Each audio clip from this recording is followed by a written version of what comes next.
こんにちは、ひなこです。今日は私の家にあるピアノとエレクトーンを使っておうちでニコフレやっちゃいたいと思います。早速1つ目はこの後ろにあるエレクトーンを使っていきたいと思います。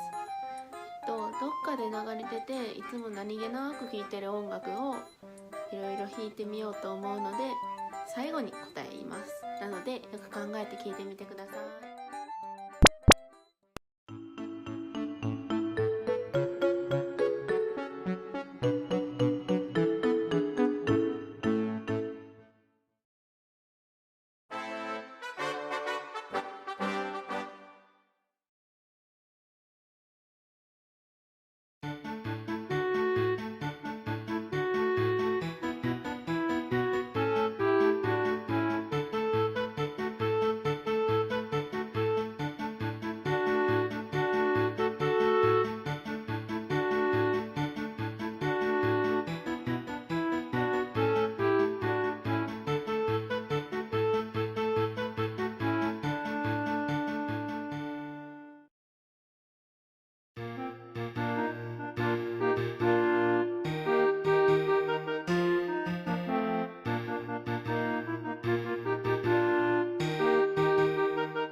今のどうでしたか？すぐ分かったやつから、これどっかで聞いたことあんねんけどでもどこか思い出せんみたいなやつまでいろいろあったと思うけど、これで1つ目は終わりです。